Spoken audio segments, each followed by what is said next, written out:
E aí, pessoal, hoje vim gravar pra vocês mais um vídeo de serial killers que se trata do palhaço assassino. Vou avisar já que esse vídeo é grande, é a segunda vez que eu tô gravando ele, porque a minha câmera desligou com 15 minutos de vídeo e eu perdi o arquivo. Ela tá dando dessas agora, não sei o que tá acontecendo. Mas vamos começar de novo, né? Porque eu sou brasileira e não desisto nunca. Quero pedir desculpa pelo barulho do ventilador, porque tá muito calor, sem condição nenhuma de eu fazer esse vídeo sem o ventilador ligado. Ali, ó, bonitinho ali. E também tem alguns cachorros da vizinhança latindo, que, né, coisas que eu não controlo. Deixei pra fazer o vídeo de madrugada, já 00:30, mesmo assim os cachorros estão latindo. É isso, gente, vamos começar porque tem chão, hein? 8 páginas, pega uma água aí, dá um pause aqui agora, pega uma água aí e vamos começar. John Wayne Gacy, nascido em 17 de março de 1942 em Chicago, nos Estados Unidos, era o irmão do meio Era o irmão do meio entre duas meninas. Seu pai era um veterano e mecânico, né? Um veterano de guerra que acabou se tornando mecânico.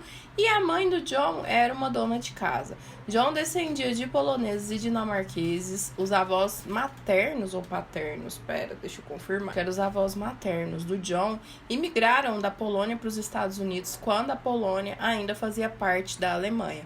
Muitas pessoas imigraram, né, para as Américas, não só os Estados Unidos, muita gente veio para o Brasil.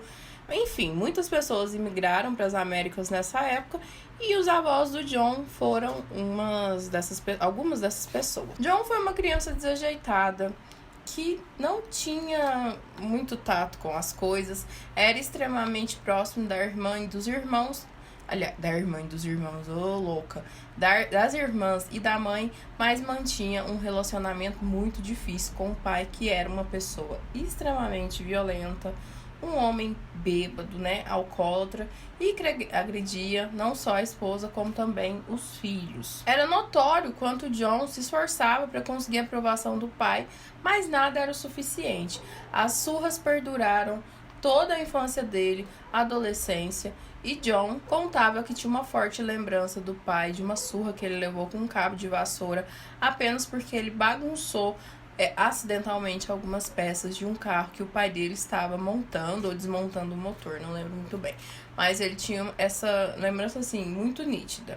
O pai era certeiro em diminuir o garoto, fazia comparações dele com as irmãs, e isso tudo com a intenção mesmo de rebaixar ele, de desmerecer. Dizia que ele era um idiota e estúpido, isso uma criança, né, gente? O menino nunca era bom o suficiente para ele e ficava assim, nítido, que ele tratava a criança com indiferença e depois o adolescente, né? O pai do John nunca admitiu isso nos interrogatórios, mas pessoas da época diziam se lembrar de como ele tratava o menino mal. Aos 6 anos, o John roubou um brinquedinho em uma lojinha da vizinhança. Como toda mãe boa, né, gente? Quando a mãe dele percebeu o que ele tinha feito, ela fez o menino voltar na loja, pedir desculpa, devolver o brinquedo, mas não deixou de contar pro pai dele. Que é natural, né? Se você tem um filho com um cara, vocês dois criam criança, vocês dois vão resolver o problema. Só que a surra que o pai dele deu nele foi tão tensa, foi tão, né, bruta, que a partir dali a mãe deixou de contar as coisas pra ele porque ela tinha medo do que poderia acontecer, na esperança de que as implicâncias, as surras, né, diminuíssem. Lê do engano dela, coitada. Porque isso só fez com que o pai ficasse ainda mais agressivo. Porque ele não era bobo, né, gente? Ele era bruto, mas ele não era bobo. Ele passou a debochar mais ainda do menino, chamando ele de filhinho da mamãe, e que provavelmente se tornaria uma bicha, sim. Essas foram exatamente as palavras que o pai do John usou, né? Gente, falar isso pra uma criança, isso já é um termo que as pessoas usam para desmerecer outras, para ofender outras, e você dizer isso pro seu próprio filho.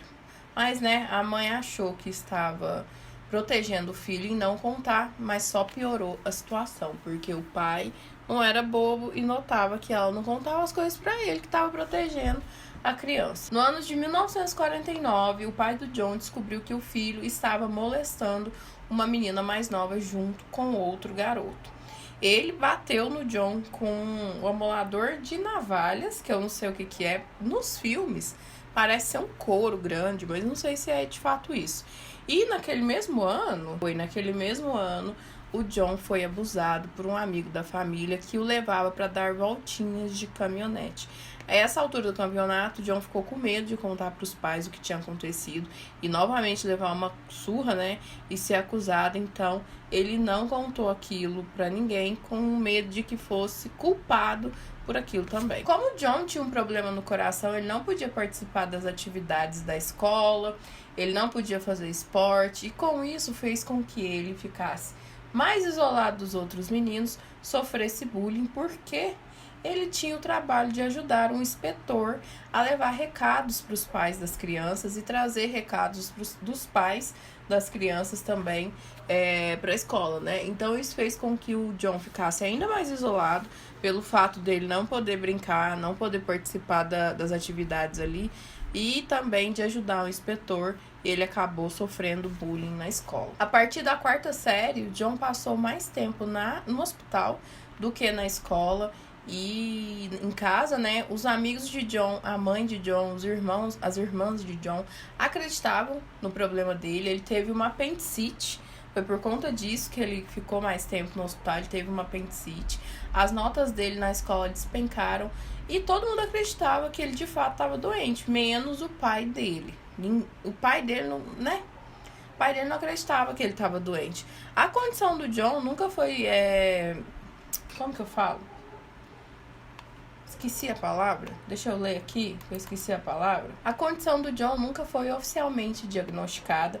E mesmo com tantas internações, o pai dele insistia em dizer que ele não estava doente, que ele só fazia todo aquele teatro para conseguir chamar a atenção. A apendicite hoje em dia é uma coisa assim que não é muito séria, né? Se for tratada a tempo, não é muito sério. Mas, gente, 1940 e bolinha, vamos lá, né? Naquele tempo, uma dor de dente se tornava o fim do mundo. Então, a gente não sabe se ele realmente estava fazendo aquilo. Eu acho que não.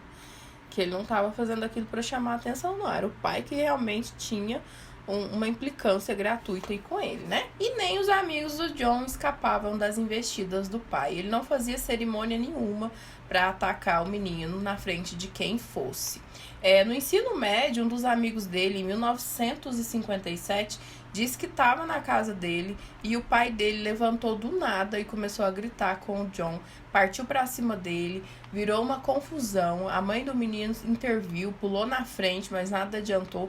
Mas ainda assim, o amigo do John disse que ele nunca agrediu o pai, ele apenas levantava os braços para se defender, mas mesmo com o pai batendo nele, ele nunca agrediu o pai. Aos 18 anos, John resolveu se envolver com a política e virou assistente fiscal de um candidato de seu bairro, que só fez com que o pai crescesse ainda mais o ódio e as críticas por ele, né? Agora o chamava de ingênuo e posteriormente se soube que isso também era uma tentativa desastrosa de conseguir a aprovação. Depois de um tempo, John se tornou candidato pelo mesmo partido, que trabalhava como fiscal, né? E com isso, o pai o ajudou a comprar um carro. Esse pai é muito doido, né? Controverso. O pai dele ajudou ele a comprar um carro com o combinado de que ele ficaria com as chaves caso o John não pagasse as parcelas posteriormente. Como foi ele que ajudou a pagar o carro, a comprar o carro estava no nome dele, né? Então ele tinha aí esse poder sobre o carro. E foi o que acabou acontecendo. Anos depois, o John atrasou as parcelas, o pai dele reteu essa chave. Mas, meus amigos, John, a essa altura, já não era mais uma criança, né? Ele era esperto e ele tinha feito cópias das chaves. Quando seu pai desconfiou, tirou uma parte do motor do carro. Porque lembra, lá atrás, o pai dele era mecânico. Então, o pai dele falou, esse cara tá saindo nesse carro sem eu saber. Foi lá e tirou um pedaço do motor do carro.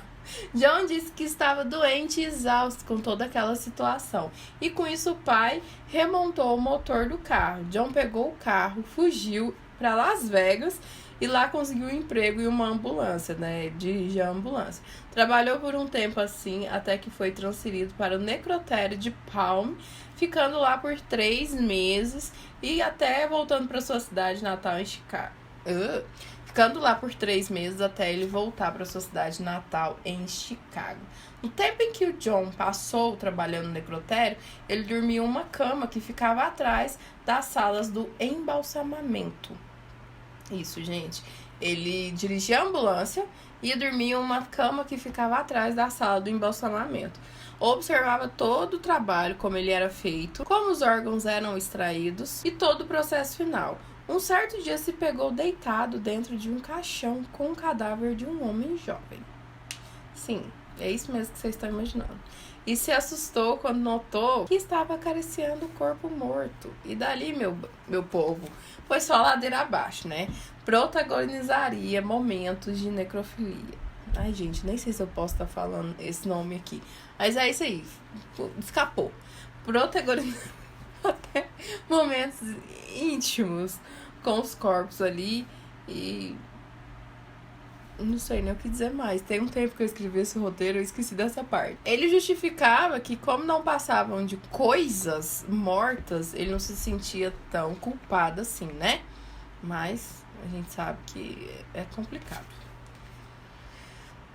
O choque de ter feito essas coisas foi tão grande pra ele que, nesse momento, ele resolveu voltar pra casa. Ele ligou pra mãe pedindo pra voltar e seu pai concordou. Ele voltou pra casa e, apesar dele não ter terminado o ensino médio, mesmo assim ele foi admitido em uma universidade e se formou em 63. Sim, gente, ele não terminou o ensino médio e conseguiu se formar na universidade. John até conseguiu um estágio em uma loja de calçados e foi promovido a vendedor, depois foi promovido também a gerência. Foi ali que ele conheceu a noiva. Namoraram por mais ou menos uns 9 meses e se casaram em setembro de 64. A gente vê que as coisas na vida dele aconteceram assim tudo sem muita explicação, né? Ele não terminou o ensino médio, mas se formou na faculdade, conheceu a moça, casou com ela depois de 9 meses. Apesar de que, nessa época, era comum casamentos rápidos, né? Ou não, minha mãe namorou... Minha mãe é nascida em 64, casou em 86, eu acho. Ela namorou por 9 anos, 8 anos, enfim. E é isso, ele conheceu a noiva, namorou por 9 meses e casou em 64. Alguns anos depois do casamento, os sogros de John compraram restaurantes e o casal se mudou para o Iowa para administrar os negócios da família em convite do sogro dele.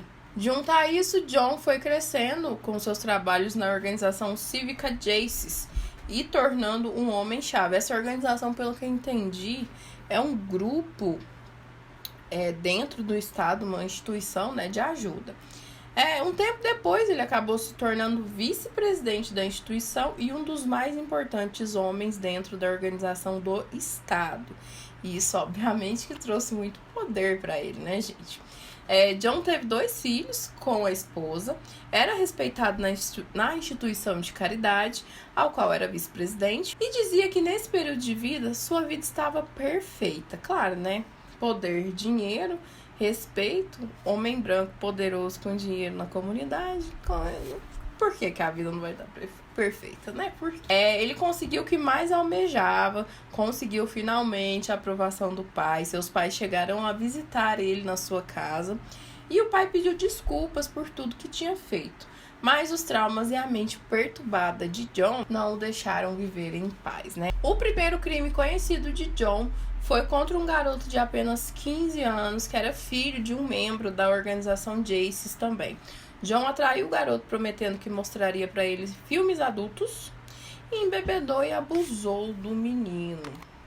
Isso mesmo que vocês entenderam. Depois disso, tiveram muitos outros que John seguia o mesmo modus operandi. Não se sabe ao certo quantos meninos foram abusados, mas se soube de um que ele encorajou a fazer sexo com a sua própria esposa antes de chantageá-lo e também abusou do garoto. John também convencia garotos de que ele era participante de um experimento científico e convencia os meninos a ficarem com ele em troca de $50. Ele era extremamente manipulador, né, gente? Porque ele convenceu a esposa dele a participar desse jogo perigoso e ainda conseguia convencer garotos estranhos a participarem desse tipo de coisa com ele, contra a vontade deles, né? Que ele convencia as pessoas não estavam ali porque queriam, ele convencia as pessoas. Em 68, a primeira vítima contou ao pai que havia sido abusada, aquele menino lá de 15 anos, e imediatamente o pai do menino chamou a polícia. John foi preso e acusado de sodomia, em conjunto a... Sodomia naquela época era crime, hoje eu não sei se... né? Porque hoje em dia, o que é crime é o fato da pessoa abusar de alguém, mas homossexualidade, que é o que eles chamavam de sodomia na época, não é crime. Vocês entenderam, né? Na época ele foi acusado de sodomia. Em conjunto apareceu outra denúncia feita por um garoto de 16 anos. John negou que teria praticado qualquer um desses atos e pediu para passar pelo detector de mentiras. O aparelho atestou que ele estava nervoso na hora do teste. Que faz eu me perguntar se ele realmente era psicopata, né? Porque um psicopata passa tranquilamente pelo detector de mentira, já que ele não tem emoção. Ele vai conseguir passar pelo detector de mentira tranquilamente. Mas o negócio lá acusou que ele estava muito nervoso na hora.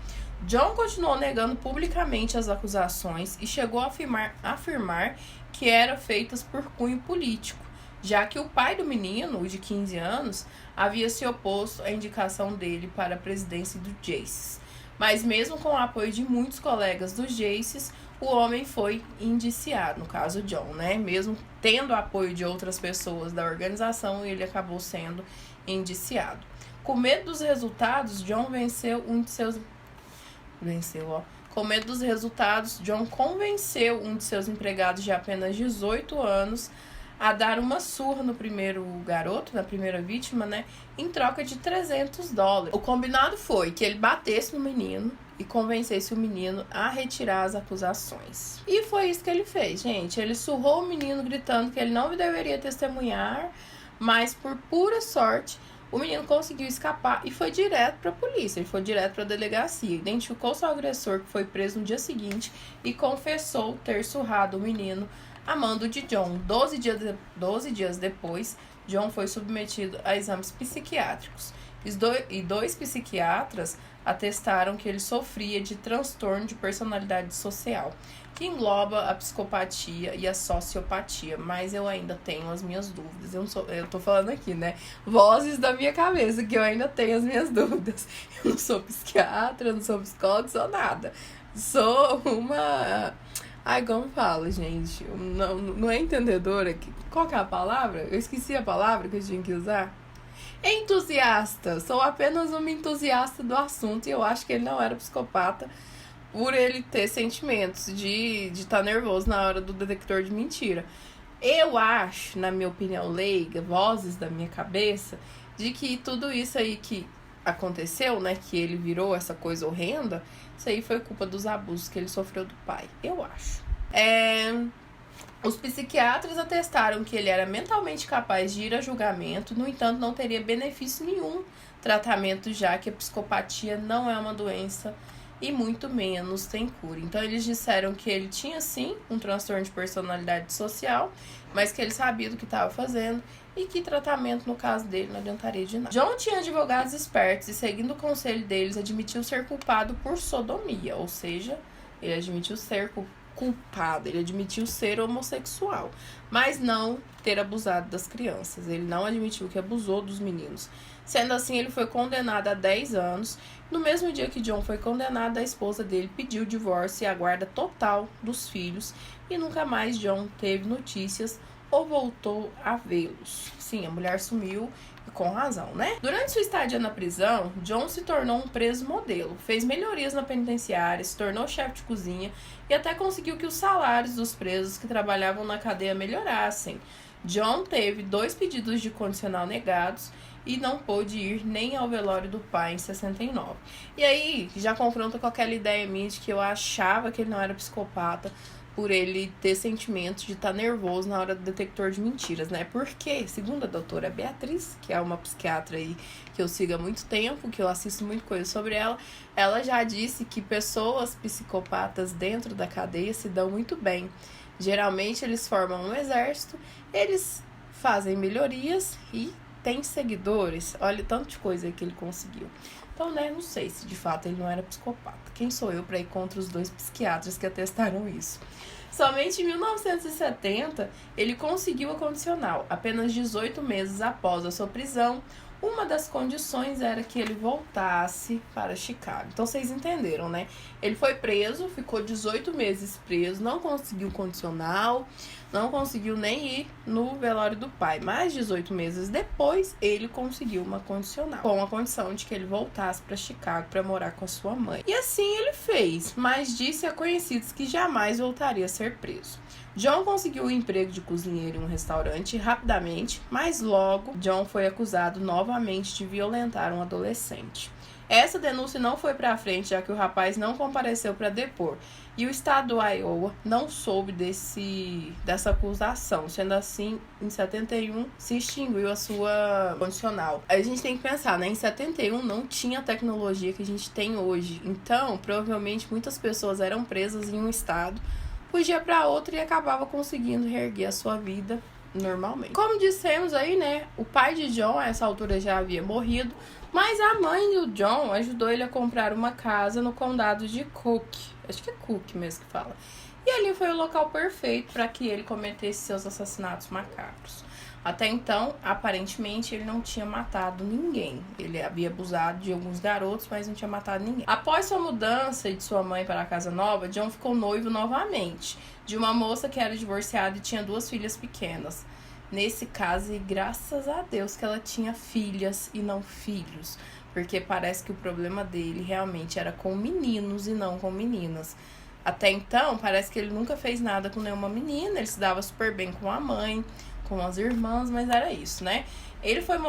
Ela foi morar com o noivo e a sogra saiu da casa pouco antes do casamento dos dois, em 1972. Uma semana antes do casamento, John foi preso novamente por abuso.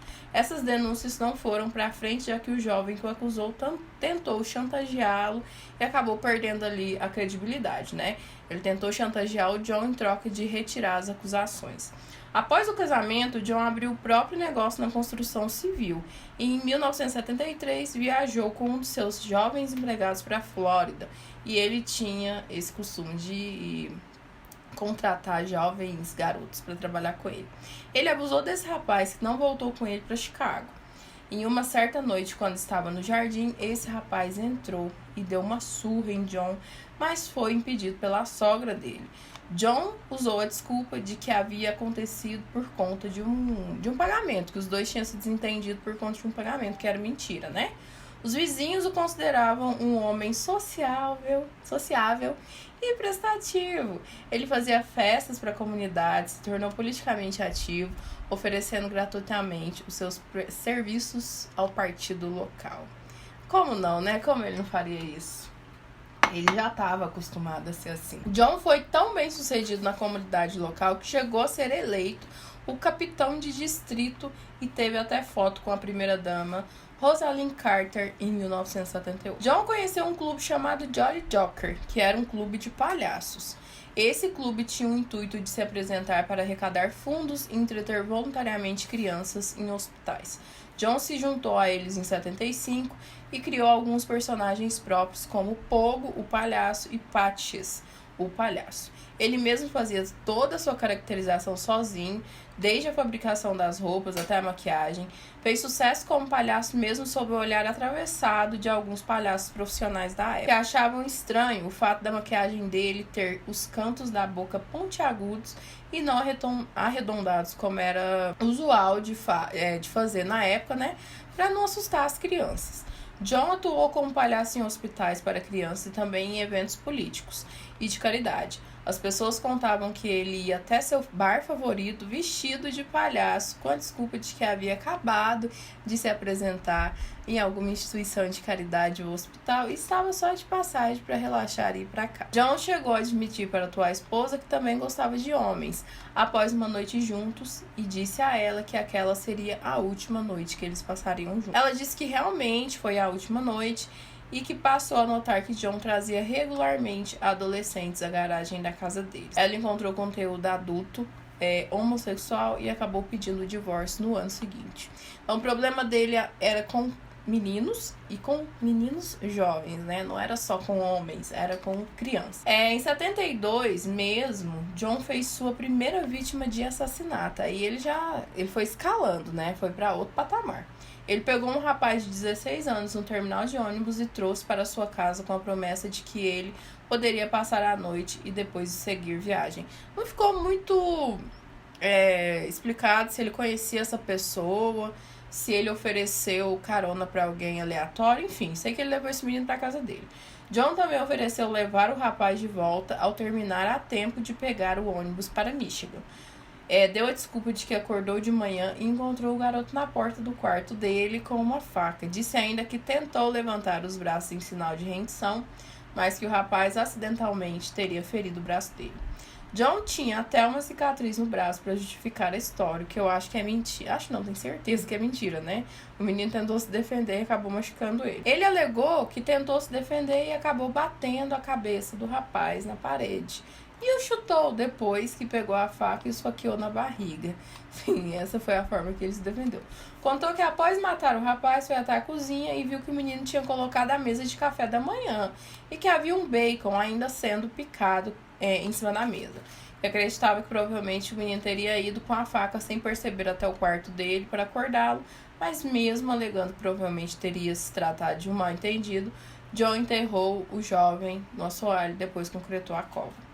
Sim, ele enterrou o menino no assoalho da casa dele e concretou por cima. John contou que após matar o menino, se sentiu muito cansado, mas que notou que durante o ato sentia um prazer indescritível e que foi ali que percebeu que matar era a definição de excitação para ele, né? A segunda vítima de John foi em 1974 e acredita-se que a vítima tenha sido um adolescente com idade entre 14 e 18 anos. Eles não conseguiram identificar e nem definir a faixa etária de todas as pessoas que foram encontradas na casa dele. Nesse caso, John admitiu ter estrangulado o menino e depois guardado o corpo no armário, que começou a expelir líquidos pela boca. É normal, né, gente? Quando alguém morre, começa a ir secreção para tudo quanto é buraco. Embora a vítima não tenha sido identificada pela polícia, se sabe que depois de alguns dias, John o enterrou perto da churrasqueira em seu quintal. Em 75, John admitiu que foi o ano onde ele expandiu seus negócios. Olha o jeito que ele tratava, se assim podemos dizer. Foi nessa época onde ele mais teve encontro com rapazes, e sua grande maioria eram meninos que trabalhavam na empresa dele. E foi nessa época que John contratou um rapaz de 15 anos. Mais um de 15 anos, né? John fez uma visita ao rapaz que estava sozinho em casa depois de ter se machucado na obra e o embebedou. Jogou o menino no chão e o algemou. O garoto até conseguiu se soltar das algemas, pegar as chaves e algemar John com as mãos pelas costas. Mas John, muito astuto, conseguiu convencer o rapaz a soltar ele. Gente, ele tinha uma lábia também, né? Oh, meu Deus. Se bem que uma criança de 15 anos... Não tô dizendo que ela é fácil de ser manipulada, mas é mais fácil do que um adulto, né? Um adulto sabe como manipular uma criança de 15 anos. Ele conseguiu que o menino soltasse ele, foi embora, mas voltou depois de uma semana e tentou abusar do menino. Outro empregado dele, de 18 anos, sumiu após uma briga dos dois por pagamento atrasado. E posteriormente, John admitiu que foi até a casa do rapaz e o estrangulou após algemar suas mãos nas costas. Além de tudo, ele era covarde, né?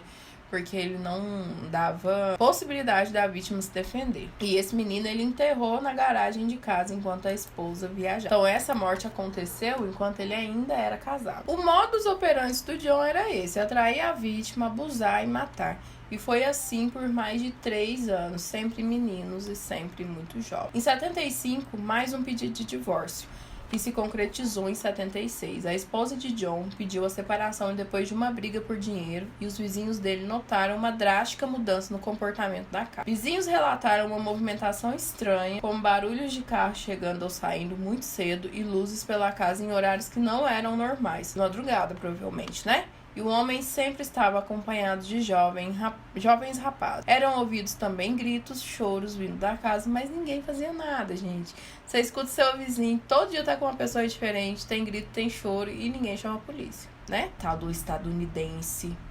Se fosse no Brasil, minha filha, a vizinhança inteira já tava sabendo. Minha vizinha ali, ó, sabe de tudo que acontece na casa de todo mundo. E ela nem sai pra fora. Sai pra fora, ela vai sair pra dentro. É isso que vocês entenderam. A maioria dos crimes de John foram concretizados entre 76 e 78. E quando eu digo a maioria dos crimes, eu digo crimes de assassinato, né? Ele mesmo chegou a afirmar que esses foram seus anos de pegação. John não fazia cerimônia ao atrair suas vítimas e achava que tinha total liberdade por ter como refúgio sua casa. Mas foi em 78 que ele finalmente foi preso depois de atrair um rapaz de 26 anos. Esse parece que foi um dos mais velhos que ele atraiu. E manter ele desacordado em casa com cloroforme. Torturou ele com velas, com chicotes e outros vários instrumentos. Abusou dele várias vezes. E o rapaz foi jogado no Lincoln Park, em Chicago, mas o que John não contava é que ele iria sobreviver. Apesar de estar todo machucado, ele conseguiu sobreviver. O rapaz conseguiu com muita dificuldade chegar ao apartamento de sua namorada e posteriormente médicos atestaram que o cloroforme que foi usado para deixar ele dopado causou danos irreversíveis ao seu fígado. Nessa primeira ocasião, o rapaz procurou a polícia, que não investigou o caso, né? E mesmo com a denúncia, não investigou o caso mesmo com a denúncia. Mas mesmo zonzo por conta do cloroforme, ele conseguiu traçar as ruas e vielas que havia sido levado. E em abril conseguiu identificar o carro de John. O seguiu até em casa, tendo feito todo o trabalho que era para ser feito pela polícia, né, gente? Finalmente, a polícia emitiu um mandato de busca e apreensão. Em 15 de julho de 1978, o John foi... Ele estava apenas com acusações de lesão corporal, mas em dezembro foi acusado dos assassinatos. John admitiu para a polícia que tinha matado todos aqueles rapazes. Chegou a contar que, como já estava chamando a atenção demais em casa, passou a jogar os corpos pela ponte de uma rodovia estadual, admitindo que jogou 5 corpos ali, mas apenas 4 deles foram encontrados. John foi pego por um deslize. Enquanto era ainda investigado por lesão corporal, foi a uma farmácia fechar um trabalho de obra e lá conheceu um rapaz e ofereceu pagar o dobro do salário para ele. O rapaz disse à família que iria ver um empreiteiro que tinha lhe oferecido o dobro do salário e sumiu. Quando a polícia foi avisada do desaparecimento, né, foi até a farmácia onde o dono disse que era quem era o empreiteiro que tinha ido à loja. A polícia foi até a casa do John. Negou tudo, claro, né, porque ele não era besta, ele era burro, mas não era besta. E disse que não havia visto o rapaz, mas prometeu ir até a delegacia à noite para mais esclarecimentos. Não apareceu no horário, mas chegou coberto de lama por volta das 3 horas da manhã, dizendo que tinha sofrido um acidente. Gente, ele devia ter, assim, uma pessoa normal, né? Teria usado esse tempo aí pra fugir. Finalmente, a polícia caiu em si, né? E começou a investigar o John, que era mais sujo que pão de galinheiro. Ai, gente, eu faço os meus roteiros, depois eu fico rindo das coisas que eu escrevo. Descobriram todas as suas passagens pela polícia e estavam convencidos de que ele estaria sido envolvido no desaparecimento do rapaz, mesmo ele negando, no funcionário lá da farmácia. Uma busca na casa de John foi decretada. Muitos itens suspeitos foram encontrados na casa de John, desde roupas a várias carteiras de habilitação. Ele trazia como troféus mesmo, né? Mas mesmo assim, o homem continuava solto e apenas teve seus carros confiscados. A polícia começou a segui-lo e no dia seguinte a polícia recebeu mais uma queixa de desaparecimento e também a informação de que no ano anterior haviam encontrado mais um dos empregados do John morto no Rio Illinois. John era debochado e chegava a convidar os agentes que o seguiam para jantares em sua casa e restaurantes. Zombava deles e conseguia despistá-los por muitas vezes. Mas em dezembro, ao examinar mais minuciosamente o carro de John, foi encontrado cabelo humano e também cães indicaram que o rapaz que estava sendo procurado tinha estado no carro de John, né? Depois a polícia descobriu que ele havia vendido outro carro, dizendo que estaria de mudança para a Califórnia. John era tão debochado que em um café da manhã, conversando com os policiais que estavam fazendo ali a ronda da casa dele, né? Que ele havia convidado para comer, ele disse que palhaços podiam se safar de assassinato. Olha, tanto que ele era... E no dia 20 de dezembro, John confessou aos seus advogados que havia matado e fez confissões confusas e contou que muitos dos corpos estavam enterrados em seu próprio quintal. Ao saber que a polícia tinha vasculhado sua casa e encontrado restos humanos, Ele disse à polícia que queria ar fresco e que sabia que sua prisão era inevitável. Ele confessou de 25 a 30 assassinatos e se referia aos rapazes com nomes baixos, xingamentos, né? E ao menos sabia o nome de todos eles. Ele nem sabia o nome dos rapazes. Ele mesmo mostrou à polícia onde estavam vários dos corpos e fez até um desenho indicando. O julgamento de John começou em 6 de fevereiro de 1980 e ele foi formalmente acusado de 33 assassinatos. Os advogados de John chegaram a trazer 3 médicos que haviam examinado ele anteriormente para tentar manter a tese de que ele sofria de transtorno de personalidade. Mas os promotores trouxeram testemunhas com provas de que ele premeditava como e quando iria agir, e os médicos do estado refutaram veemente e afirmaram que John era sim responsável por seus atos. Ele, além dos corpos encontrados, muitas das vítimas que conseguiram sobreviver testemunharam contra o John, que só tornava a situação dele ainda mais complicada, né? Ai, meu nariz tá coçando. John foi condenado à morte. A data da execução foi marcada para 2 de junho de 1980, mas ele ficou por 14 anos no corredor da morte, sendo executado de fato apenas em 9 de maio de 1994. Durante esse tempo, tiveram muitas tentativas de tirar John do corredor da morte sem nenhum sucesso. No dia da sua execução, John recebeu a permissão para ter um piquenique com a família, que foi feito dentro da cadeia. E como sua última refeição, ele pediu um balde de frango frito do KFC, uma dúzia de camarões fritos, é exigente ele, hein? Batata frita, morangos frescos e Coca Diet. Porque, né, ele ia morrer, mas ele tinha que manter o shape. Muitas das vítimas de John até hoje não foram identificadas, tendo a última das que foi identificada, né, tendo sido identificada no ano de 2021, ano passado. Todos eram meninos com idade entre 14 e 27 anos. E é isso, gente. Esse caso horroroso. O palhaço assassino, né? Ele tinha aí um sério problema com meninos e meninos jovens. Não sei se por conta da juventude dele, por conta do pai, provavelmente por tudo isso, né? E ele era um psicopata. Mudei de opinião aí no meio do relato. E é isso, pessoal. Se você gostou do vídeo, dê um like aqui embaixo. Não se esqueça de se inscrever no meu canal, de me seguir nas outras redes sociais. Eu tô sempre lá no Instagram postando coisas. Tudo Beca Cristofel. E até mais. Tchau!